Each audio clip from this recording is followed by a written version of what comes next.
j'ai commencé par faire poser des gens, en fait, devant moi. Et donc l'espace avait déjà beaucoup d'importance parce que je composais l'espace avec certains tissus, certaines couleurs. Les personnes aussi étaient habillées voilà, de manière spécifique. Et puis, je leur demandais d'apporter de la musique. Et le moment dans l'espace passé ensemble pendant lequel je peignais comptait autant que le résultat. Je peignais des toiles qui étaient de plus en plus grandes, souvent directement sur le mur. Et petit à petit, l'espace a pris le dessus.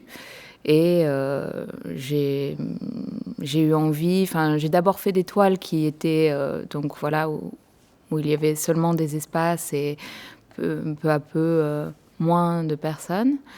Et à un moment donné, j'ai eu cette envie de travailler directement sur le mur. J'étais dans un atelier où il y avait une simèse qui servait à faire une petite black box pour la vidéo.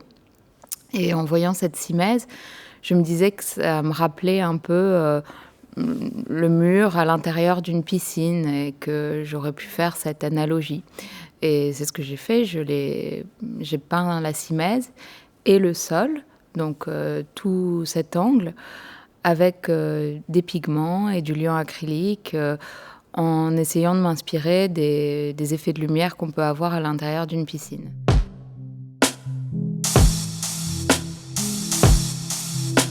Bon, on peut parler de peinture murale, c'est pas tout à fait juste parce que c'est pas uniquement sur les murs. Et d'ailleurs, c'est très rare que je peigne juste un mur, puisqu'un mur, ça revient un peu à un tableau. C'est à plat, donc c'est de la 2 dimensions. Et la plupart du temps, ça peut être voilà, un sol, plusieurs murs, mais c'est plutôt un espace qu'on traverse ou qui est englobant. Mais après, je travaille aussi sur d'autres supports. C'est pas toujours l'espace. Et je pense que c'est comme ça une manière d'essayer de rassembler à la fois des choses qui viennent, oui, peut-être de peinture plus primitive, et puis des choses qui sont arrivées plus tard, ce qu'on appelle la peinture de beaux-arts, puis des formes de peinture qui peuvent être plus utilitaires, et comme la peinture en bâtiment. Et j'essaye un peu de fusionner tout ça.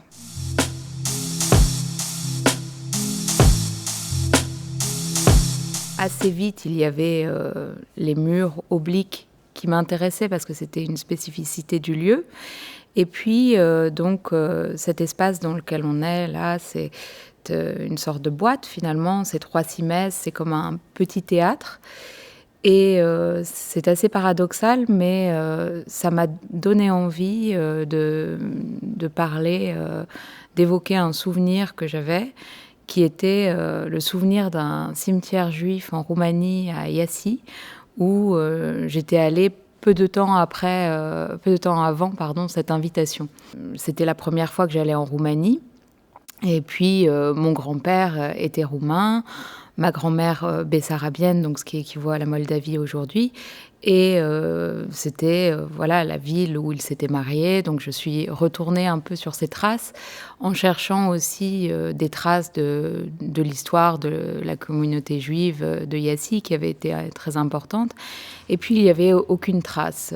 Il n'y avait vraiment pas de traces de cette histoire. Et je suis allée visiter le cimetière juif.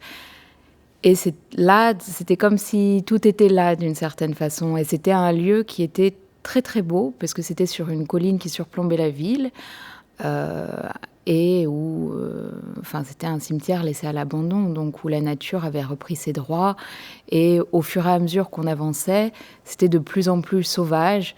Ça pouvait évoquer des choses comme je sais pas, le bois de la Belle au bois dormant, un lieu comme ça, silencieux, mais en même temps où on a du mal à pénétrer, puisqu'il y avait des chiens errants, et puis voilà, les tombes dans tous les sens et qui disparaissent complètement sous la végétation. Donc quelque chose qui est à la fois très beau, et puis très triste en même temps, et qui parle aussi de cette histoire dans ce pays et dans cette ville plus spécifiquement. Et j'étais habitée par ça. Et donc, je disais tout à l'heure que c'était assez paradoxal parce que l'espace ici est une sorte de boîte et ce paysage, au contraire, semblait infini. Mais je me suis dit que ce serait propice, en fait, cette architecture fermée pour évoquer comme ça un paysage à perte de vue.